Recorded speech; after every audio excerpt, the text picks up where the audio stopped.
It says everyone can see and hear you. Oh my God, we're live. All right. We are live. My goodness. Oh, and here's Erika. Okay. Oh. Hi, everybody.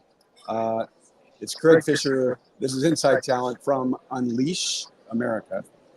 We're at the Horsefly booth. I've got Erika Oliver and Kyle Lagunas, and boy, we are having some fun. I have cheese popcorn. Hey.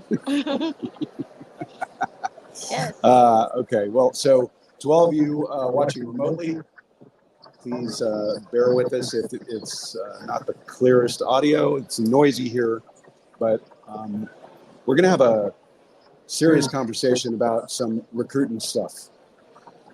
Kyle, Ooh. you did a thing yesterday. Tell us about it. Oh, I did several things yesterday. I did dips, I did twirls, I did flips, a couple of death drops. You'll have to be more specific. Okay, your presentation. Oh, the work stuff. Yes.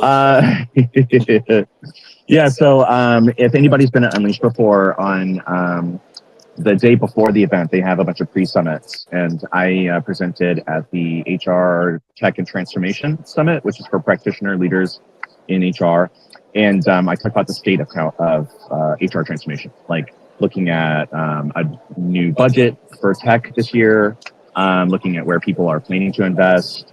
We shared research on like the big three trends that are shaping transformation projects now. And then I gave it the realness treatment and told them things they need to be mindful of as they're leading transformation into their organizations this year. Love that. Mindfulness. So Love important. that for you. Yes. All right, so can you tell us two of the big three things? I don't want to steal all your thunder from your yesterday presentation. No, there's no thunder to steal. Actually, it's so funny. I was like, I had them guess. I tried, we speak a lot. We try to get them to engage. And I'm like, all right, here's the hint for the trend number one. It's HR's favorite two-letter word. Any guesses? AI. Thank God. Hey. You know what the first guess was? What? They said no. Second favorite word. I was like, that's not the trend. So AI, of course, is the first one. And the next one was HR's favorite five-letter word. Any guesses? Is this an acronym or is it a full word? No, full word. Let's see. Risk is only 4 letters. Skills. Oh, yes. It's really too much about risk. Skills-based everything, honestly. And then the third one, what was the third one? In data. Yeah, data. Data is power. And I mean, honestly, so for those who don't know, I know that you both do, but I work at Aptitude Research. It's founded by Madeline Lorano, and we study innovation cycles in the world of HR tech. And so we publish a lot of research. This is all new stuff that we have, like projects we've had underwritten this spring. So it's really exciting to have the opportunity to like debut these initial findings at this show. And I actually was talking to, do you guys know who Bill Cleary is? He's a consultant in HR. He was saying, Kyle, you could have taken one of those slides and spoken for the whole 30 minutes. So that's good feedback. They're like, it's all substantive. There's a lot of stuff there. So I did the Kyle treatment. I just like flew through it all. And then I did a death drop at the end. That's funny. You once told me that you don't like 20-minute presentations because you barely finished introducing yourself by the time it's over.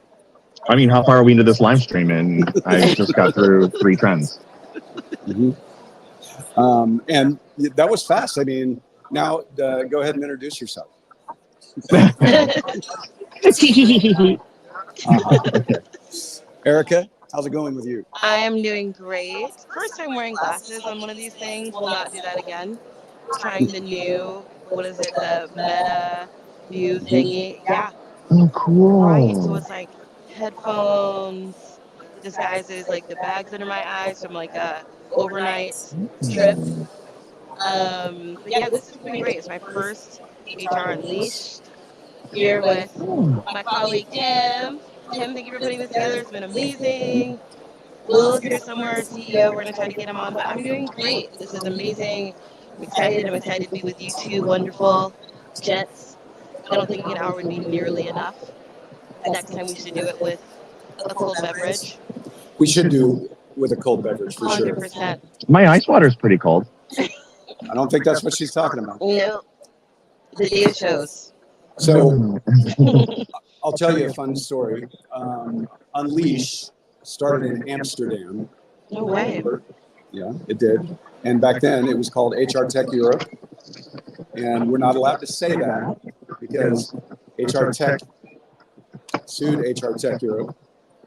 Well, you did mess that up just now, didn't you? Yeah, and it became Unleash. But so Blame it on the edit. the founder of Unleash, Mark Coleman, is a friend of mine, and I helped to get this whole thing kicked off in Amsterdam many years ago. And on one of those Amsterdam trips, Will Staney was with us. His name's Matthew now. Okay, he didn't get sued by HR Tech, but he did change names. And he's here somewhere, but he was wearing Google glasses. The original. Oh my God. Google Glass. Right? I remember that.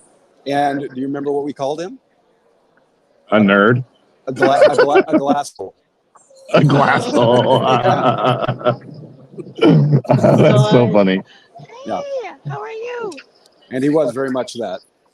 We're broadcasting. How's it going? Good to see you. Get in the zone. Auto zone. It's our friend Julia Levy. Yeah. Join us. Yeah, we're having a good time. Say hi to the people. Hey. Julia Levy, everyone. Our favorite person. Okay, so on the stream, we've got Carrie and Jennifer, Catherine, Lindsay. Are there questions from the audience? I guess it's girls' night. Yep. Hey, girls. Mm-hmm. Oh, I want to point something out. This lapel thing is an ingenious gift from Flockety. Mm-hmm. So Flockety is one of my new favorite things, and they're going to get some free press here. They built an influencer marketing platform for recruiting that utilizes TikTok as its main platform. So That's brilliant. It's pretty cool. Yeah. Well, until we find out what happens with TikTok. That's right. So, and let's talk about that real quick. I feel like TikTok is just coming into its own in the recruiting circles. Mm-hmm. And a lot of employers do some really cool things showcasing their employer brand and their employees on TikTok. I personally love TikTok, but I'm also a person whose data and profile have been out in the world for a long, long time. And so I don't have as many privacy issues as some people do. But I also have a new doppelganger every other day that I have to report to Instagram. What do you mean? Facebook. People who pretend to be me and then go friend to my friends and try to. Why would anybody want to be you? Just kidding. Listen, stay tuned for later on today. So if you ever get a request from someone that looks like me that's not me, please let me know. But it's not TikTok's fault, is my point. Kyle, you participate in TikTok. I don't. You don't? No. I'm in it for the recipes. I love the recipes. Now, They slap. I'm a geriatric millennial. I consume TikTok videos as reels on Instagram.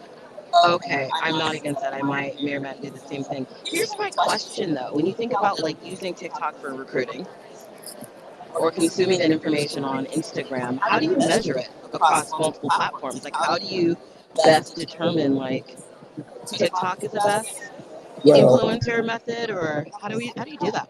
No, all of these platforms have very good advertising engines, and they give you very strict metrics around user counts and clicks and things like that. And so in the end, just like any marketing, you're trying to drive traffic to a place. Yeah. Okay. If the place can be measured, your effectiveness can be measured.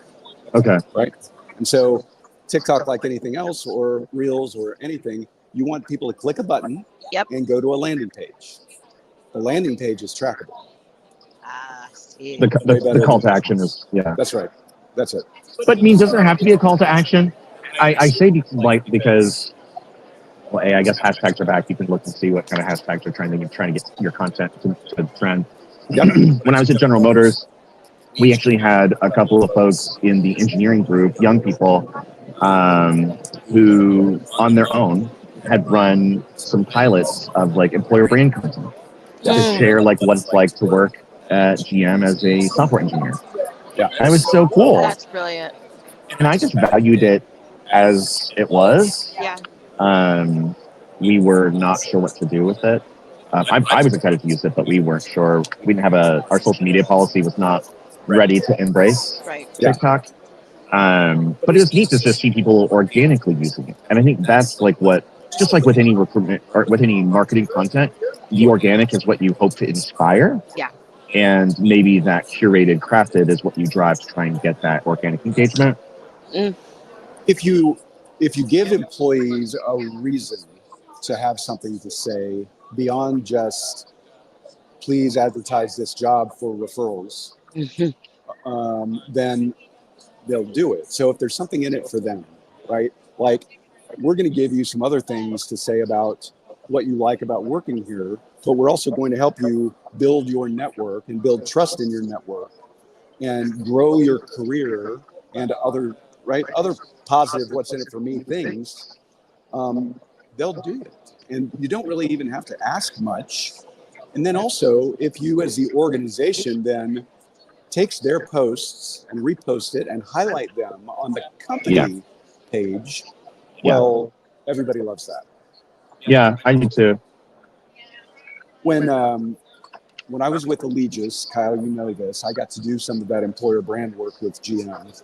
And we were just dipping into trying to do that thing on Instagram with GM. And it never really got kicked off because we got into the same compliance issues that you were facing. Yeah. It's so interesting. It's like, there's so many cool things that you can do. Yeah. And that's welcome to the world of HR. You don't get to do all this cool stuff. Right. You know? That's funny. Roadblocks and blockers in organizations are the biggest impediment to creative people in this space, if you ask me. Right? And that's fine. People do have to have reasons to say no. I found that you can get to yes a lot easier with data than with, right? And you have to know how to make that compelling argument. So if you're going to try to get money for something or budget for something as, a member of the HR team, which we all extended by default are, go looking for data points and go looking for cost savings and ROI. If you take an initiative to senior management and say, look here, we're spending this money and we spend the money because you give us the budget. And if we don't spend it, we lose it. So we spend it. But what if we could take $350,000 and use it better? Yeah. That's the sort of thing that you can get approval for. I'll take $350,000. Yeah. As will I. As will I. Yeah. But, your point, Craig, about like that, optimizing, that sort of investment, it goes back to measuring what matters. And so and thinking about recruitment and those metrics and thinking about what are the right things to measure? How do we track that as things change?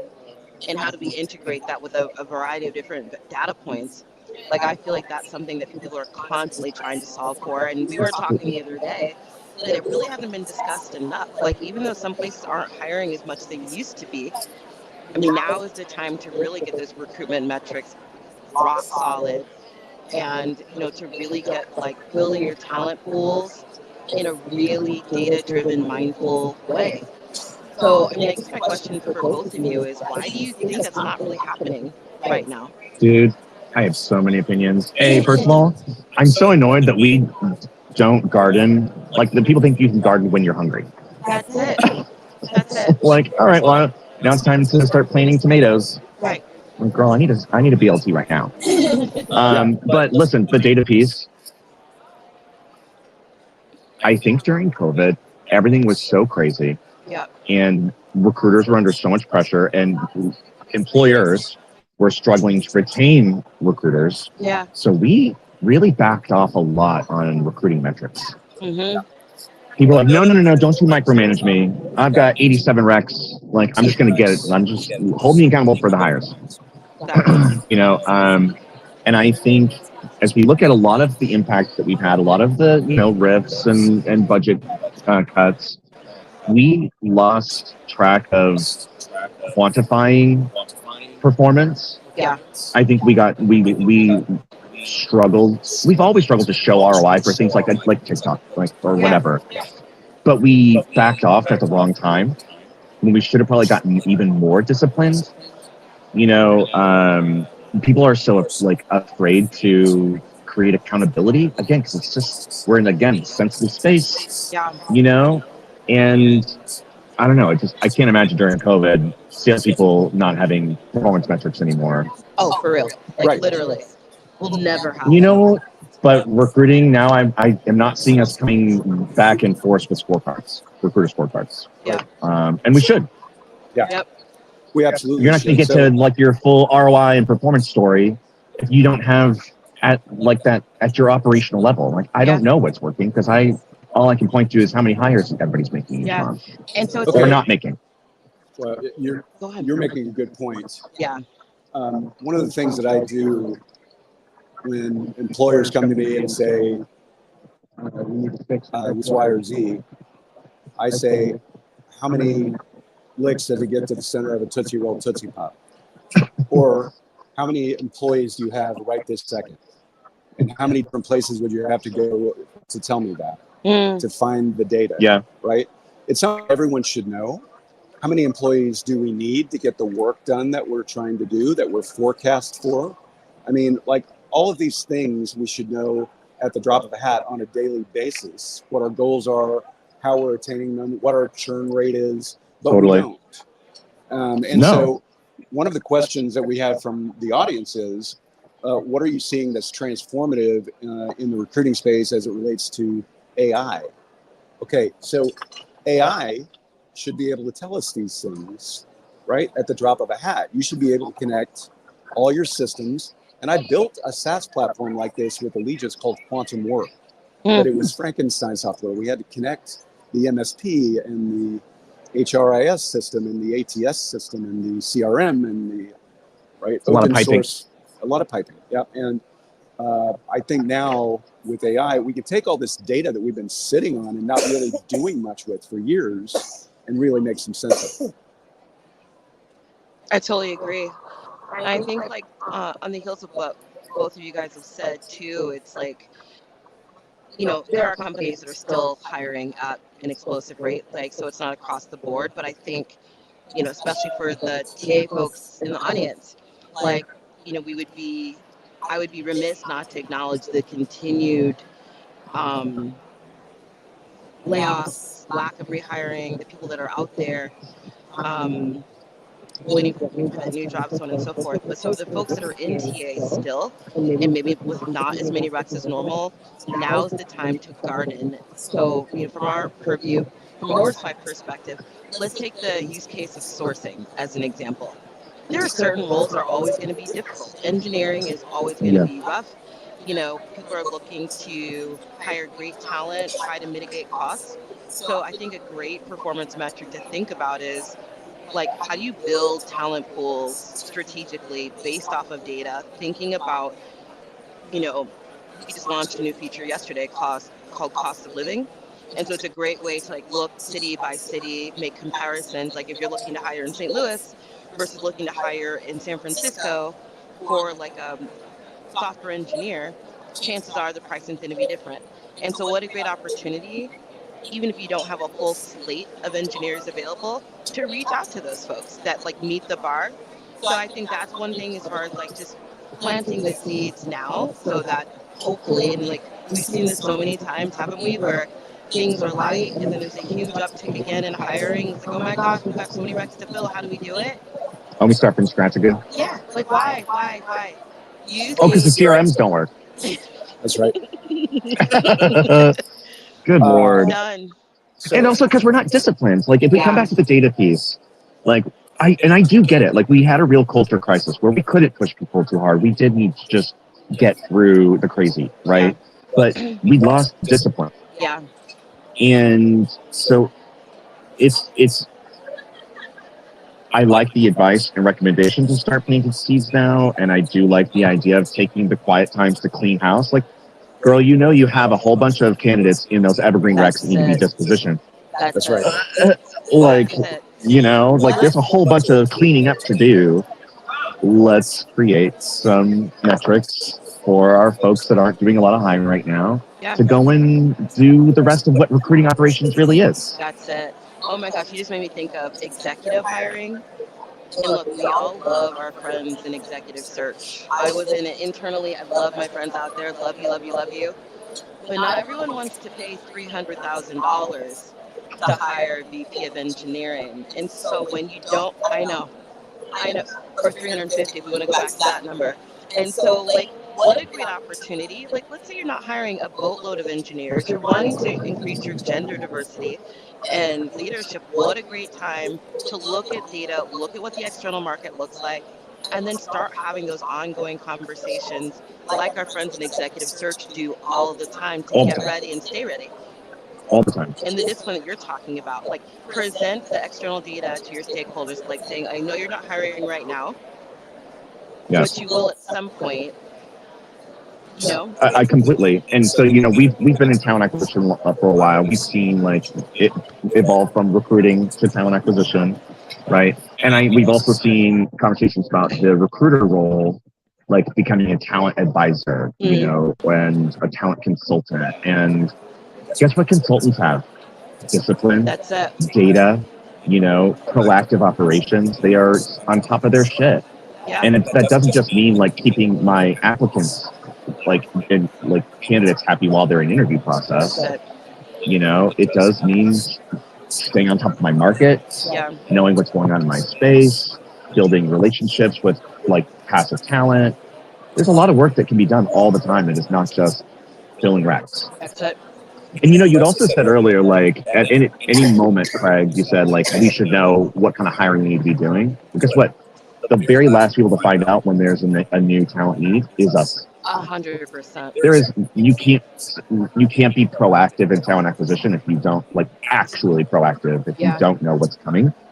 Yeah. So spend this time leaning in with the HRBPs, finding out what's going on in the business. Yeah. You know, and what's like how are we feeling? What projects are coming? You know, and like you know how open are we to fully remote talent right now? Or do I need to start thinking about hybrid next quarter? Like, you know, there's just a lot that we can be doing. Kyle, you seem to be talking about old school recruiting. Isn't that what we were always It's all back to basics, baby. It's all back to basics. Yeah. So, Erika, what you said about adding the cost of living feature in the Horsefly dashboard is interesting and unique because what we're used to is just a number that's spit out per city about how much we should be paying on average without the justification behind it of, well, this is what the cost of living there is, and that's why this is the suggestion. And I know that even in roles like my wife has with Mr. Cooper Group, she needs to know these sorts of things because she's moving people around the world.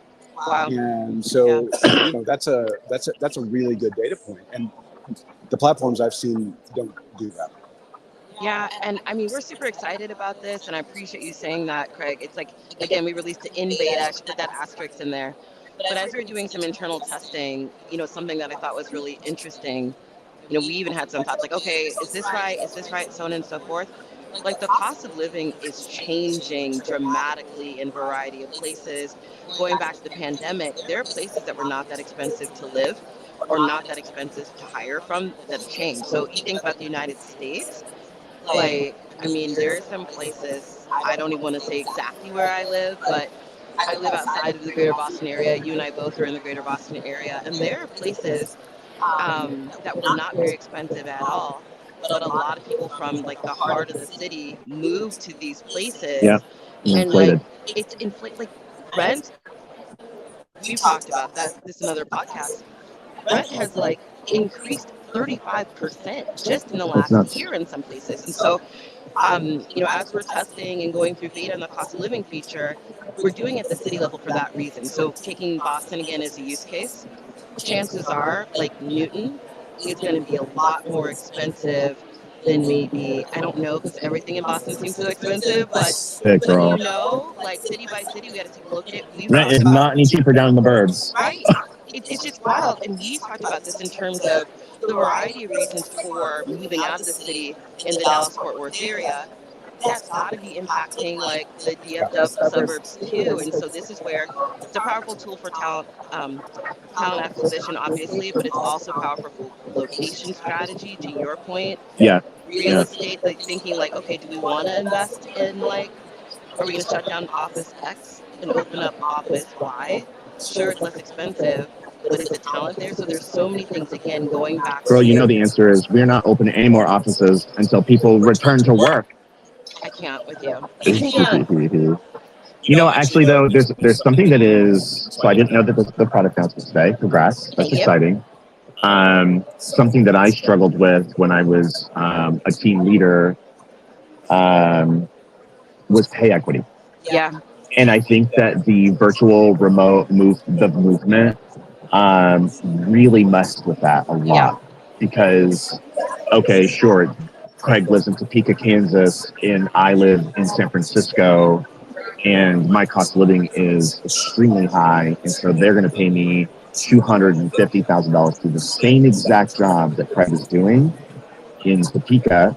Yep. It's going to create a really complex challenge for like comp planning. Yeah. Right. And for HR to maintain equity, you know, I mean, if, you know, we all talk about like women make 70 cents to the dollar that a man makes. Yep. I wonder how these numbers came out. If we start looking at hiring, we find, oh, there's actually a lot of women in, I'm going to say like Topeka or Little Rock. Like there's a whole bunch of women in tech in Little Rock. There was like these schools recruited a bunch of women. And, Yep. you know, boot camps got a lot of women. And so we're going to hire a whole bunch. The cost of living is lower there. Yeah. And so if I do run that kind of analysis, it's going to look like we have a major pay equity gap. Yeah. So I'm wondering like the current state of pay equity in that sense. Yeah. Because you're talking through, I'm like, this is potentially, it's good business, Yeah. but it's really complicated HR stuff. And that's why now is the time, like we need to get back to that place of discipline of measuring what matters. And I think we've all talked about this in terms of talent acquisition professionals, like the cross-functional collaboration that can and should exist a lot more. Now is the time to work together cross-functionally to define what do we need to measure, not just have it come down as an edict on TA being like, okay, here's what your metrics need to be. Have it be data-driven.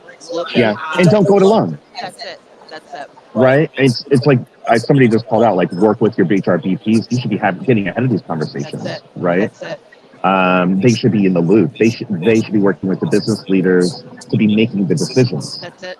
Right. But we can bring them that data. We can bring them that insight. That's what we do as market experts and talent advisors, is come in and say, hey, this is really good idea. I'm seeing some great opportunities for us to source and hire from other places to hit, you know, important targets. And I'm just a little worried about this piece. And that's not my job. That's yours. So, you know. There's something that I've heard, and you guys have probably heard it too, but our friends over the Talent Intelligence Collective, they've definitely been sharing some ideas around, you know, we need to stop being so segmented with our data and pull all of this together and think about this really as kind of like, what's the workforce intelligence? And so again, instead of TA being, you know, designated to the TA ecosystem, we were rock stars when we needed to fill 8,000 bazillion jobs, and now so many people are laid off, and it's just like, it breaks my heart for my friends who are out there in that situation. Whereas if we actually just brought together a group of TA, HR, talent intelligence, workforce workforce planning. It's such a huge buzzword. Guess what? Like, just all get together and talk about all of our different data points. So guess what you just said? All right, I was talking about HR transformation yesterday, the state of the number one most impactful thing for transformation in HR is workforce planning. From the survey that we just ran by a mile. Yeah. Because look, we all have to get on the same page. It's a really important business exercise. Yep. Otherwise, we're just order filling. We're just, That's it. it wrecks over the wall. It's never gone away because we don't know what's coming. We're not a part of the conversation. We're just filling orders. Yep. So there's a really key point for all of you listening, and for those of you listening in the future. Do not take your job and the company's business for granted. That's it. Constantly be looking at your own set of parameters, right? If you're using too many staffing firms, if you're overpaying for X, Y, and Z, if we're not utilizing 90% of our CRM, Yeah. right? Take these things to the business and say, hey, look, this is a business issue, right? And constantly be thinking about how to be more efficient in your space. And you'll be valuable in your job and to the organization if you do that. You're so right, Craig. And we just let's look at the external data. Let's look at the internal data. And then let's not forget the one thing, and you're going to love me for saying this, Craig, because it's old school recruiting.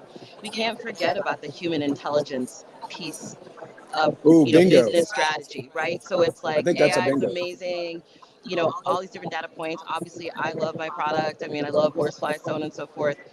The reality is what makes any kind of data set powerful is the combination with human intelligence, and who's on the front lines of that? That's right. Talent acquisition. Yeah, right. I feel like we have spent so much time in recruiting, in sourcing, recruitment marketing, learning. We have been just reporting. Yeah.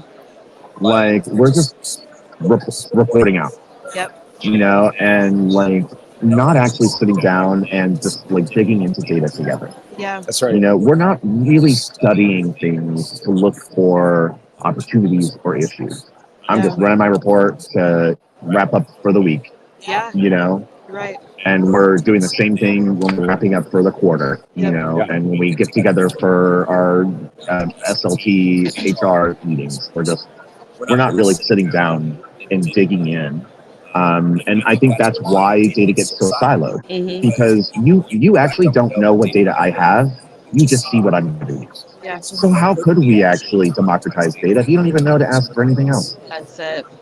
And I also will be like, no, you got to get the hell away from my reports. I'm not going to let you see what's going on back here. These are the reports we agreed on, So I get to dig into that data for a living, right? I mean, that's cool. That's my it's fun awesome. little thing that keeps me loving work, right? And so I get to work with big employers, and I get to say, okay, I need access to the HRIS team. I want to sit in on your vendor meetings, access to all these reports. I want to get in the back end of your CRM and your ATS, and I get to really crunch those numbers, and it's fun. I'm telling you, people. Can I ask, how nervous do people get? When because you've been in consulting for a long time, that some people think they want a thing. Yeah. Right. And then they're like, well, why do you want this? So a lot of it is the syndrome of that's just the way we do it. Yeah. And that's the way we've done it. Yep. And there's no good reason for it. And when you bring a good data point, and I'm just going to go back to cost savings or recruiting efficiency, whatever it is, and say, look, your jobs are showing up on Indeed looking like they're 3 years old because you've been reusing a template in your ATS forever. Right. And HRIS doesn't want to change. But legal signed off on those job descriptions.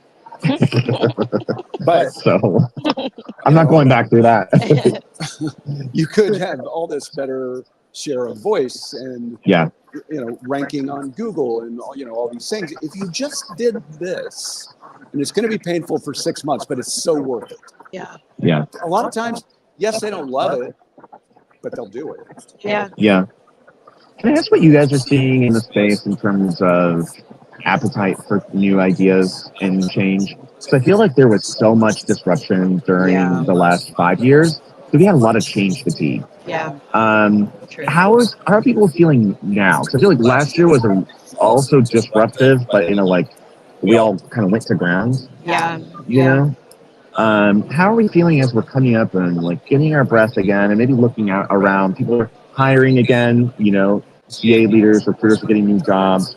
How open are we as the workers to new things and new change? What are you seeing? Well, some of us love it. Yeah, 100%. But most people don't. Yeah. I think. I mean, change management is a big part of what consultants have to do, right? And that means, okay, yeah, a new leader comes along in TA or HR or executive or the team. C-level, yeah. Executive team, and they bring in their favorite sales rep or technology or whatever. And or the new CEO of Allstate says everyone can change jobs on day one for internal mobility. Are you serious?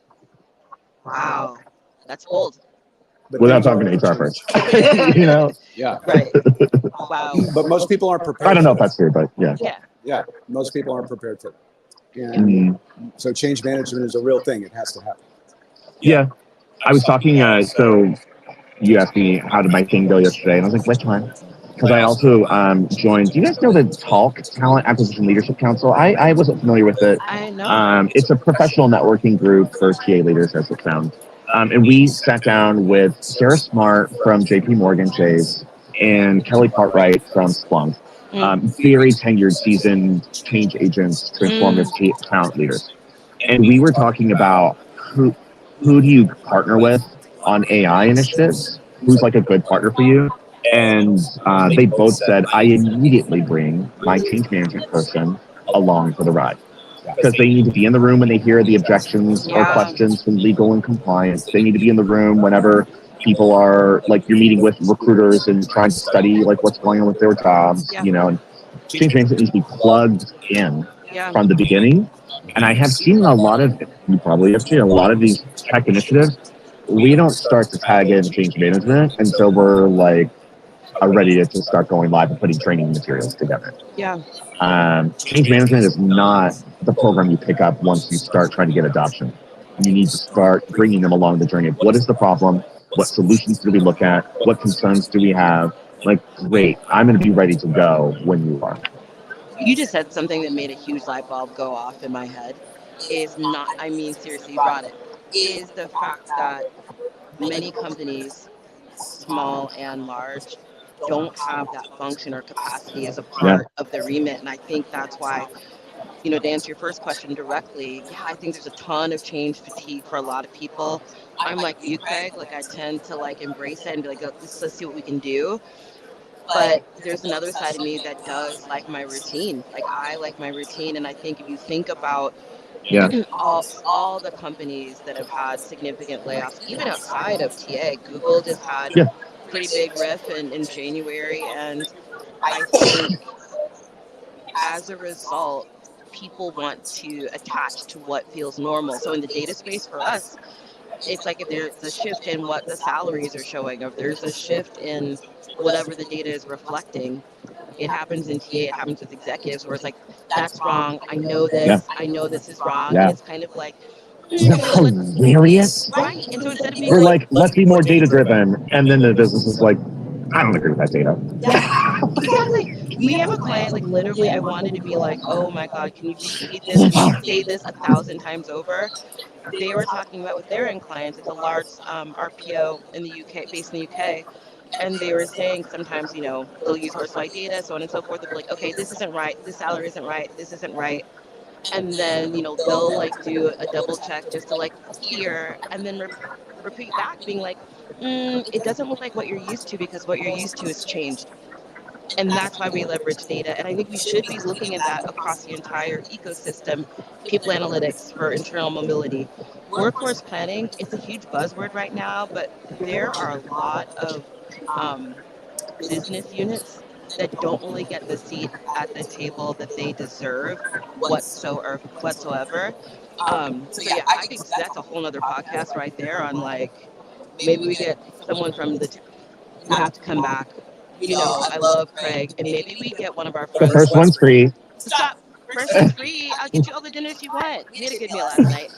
But jokes aside, what I was going to say is maybe we bring one of our friends from Talent Intelligence Collective or something from People Analytics, and let's just have a I would love cross-functional that. conversation and model what our organization should be doing on the inside. I don't know. What do you guys think about that?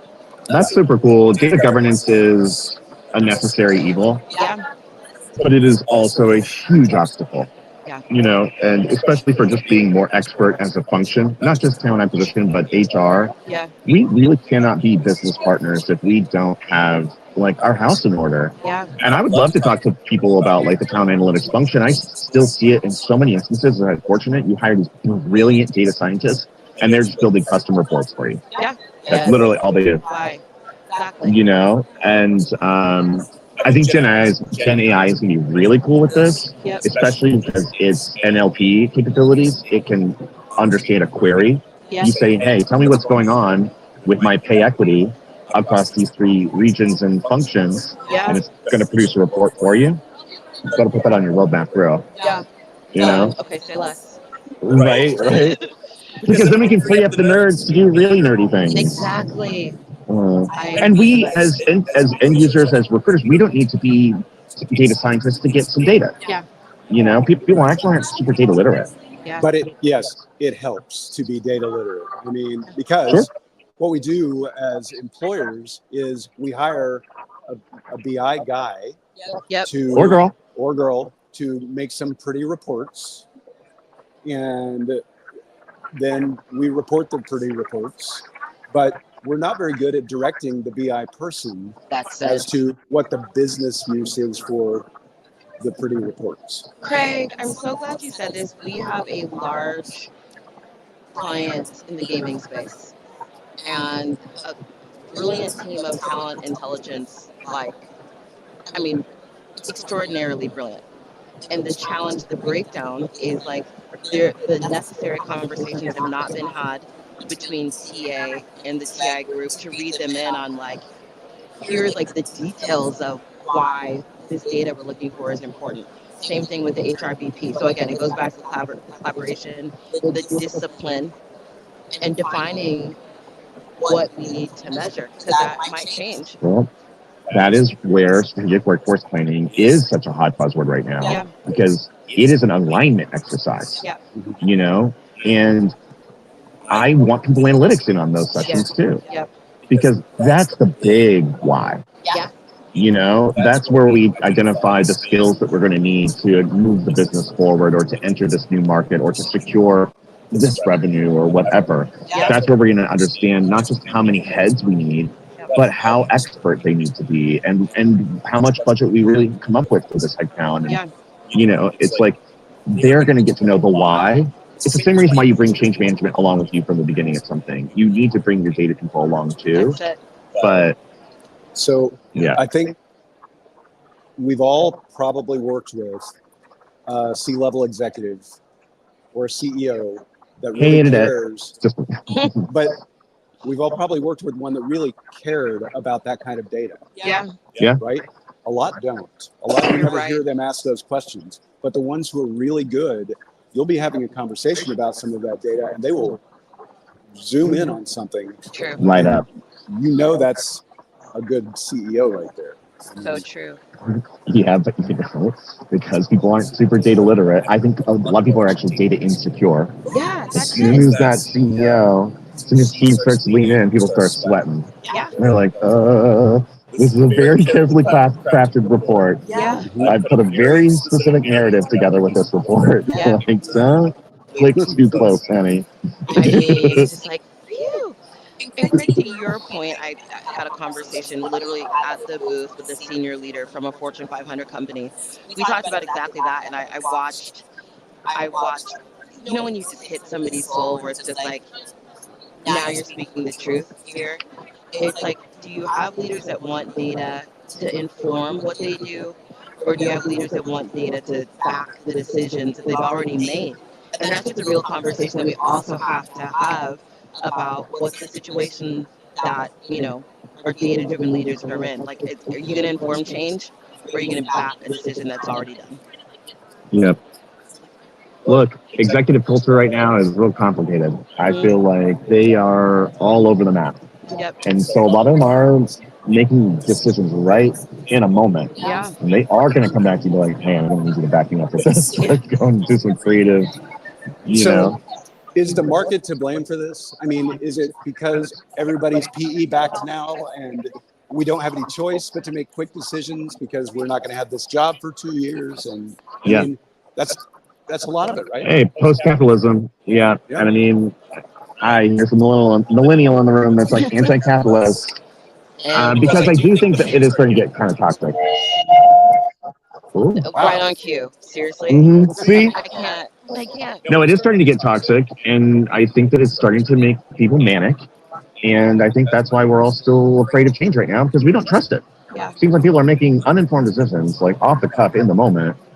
And like, I get it. Everyone's still in some survival mode, especially at that executive level. People are bringing them down that neck, Kenny. Yeah. You know, but I just want to be left alone. I just want to do my job. I mean, I want to speak to the market. I think you guys are both so right on that. I think it's interesting when I think from any kind of investment, PE or otherwise, it's like it's not free money, you know. That's right. And so it's kind of like A lot of strings attached. a lot and like expectations to deliver. And you know what? Back to your point about discipline and talent acquisition, we all kind of need to get back to the core roots, being like, okay, plan A isn't working, measure the data, pivot, move on to the next thing. And I think, I don't know, this is my kind of rebellious statement, but I do think that, you know, if you have the opportunity to lead in any way, even as an individual contributor by example,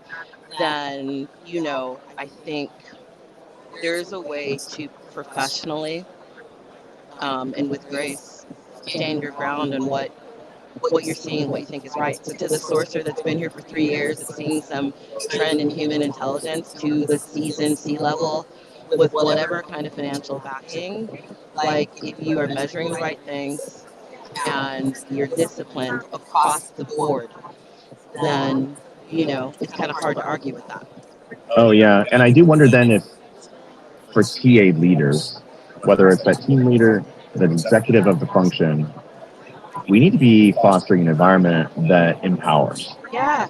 And it's not just like giving you license to just be a bad bitch. Yep. You know, it is saying, look, be an expert and I'll have your back. Yep. That means know your shit, Yep. show up with data. Yep. And you better be ready for me to click and look at it more closely. And if you are, I've got your back. You go and you tell this SVP of this business unit that they are absolutely wrong about X, Y, Z in the labor market. I will be sitting right there with you, be like, and I'm going to let you talk, you know? And I think that it's just like, we've got to have their recruitings back. Like, I saw somebody in the chat said we need to rally the troops again. I think we all kind of got a little bit away from that like team mindset in the talent acquisition function. I think across the board, I think there are a lot of disciplines where that team mindset went away, and it's like, what's my job? What's my checkbox? Like, let me get that done and go home. Yeah. I mean, look, because we were in survival mode. I know. And look, the only way we're really going to survive is if we band together. Yeah. You know, and like band together through change, band together through being challenged, band together with like how reactive everything is all the time. Like maybe just remind each other at the end of the day, the talent acquisition function is a team. Yeah. You know, and we support each other and, you know, we've got each other's backs. I just feel like it got a little bit too, I may just have that Rex over the wall environment, just like burn and churn. Yeah. Yeah. You know? At the end of the day, we are hiring humans. We are hiring humans. You know, and we are humans hiring humans. Right. And so that's what I was going to get My next book. I love this. But that's what I was going to get to, where it's kind of like all these things that we're talking about, like the data piece, as critical as it is, does not abstract the human. We just need to be better to each other. We need to be nicer to each other. We need to stop cutting people, your own teammates, off at the knees. Like that's like when you have that fear around showing data, it's because you're not in a collaborative and team loving space. It's going to paralyze you. Yeah. And what's fun, so what I love, and Craig, thank you so much for this opportunity, for doing this with us at Unleash Kyle. Thank you so much for our maiden voyage of being able to do this together.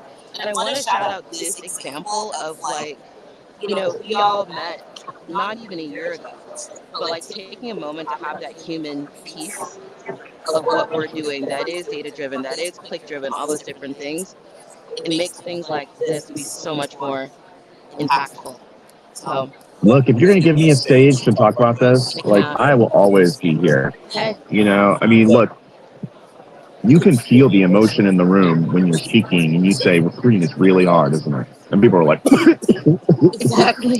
Yeah. we got a lot of trauma to unload. Yeah. Let's have each other's backs. What's that trauma to unload? And you've probably seen it too. It's at the executive level. My side hustle and executive coaching, the number of the real hard conversations, and even thinking from a collaboration perspective, like, let's get in the data, let's dig in the data, but let's also stop and pause and remember the humanity of who we're going through the trenches with. Oh, 100%. I'm Is this trying the to second cry. podcast today I'm going to cry on? I know. I wasn't even trying, but let's just be real. I feel you guys. Yeah. I want to give a quick shout out to Kyle's sweater.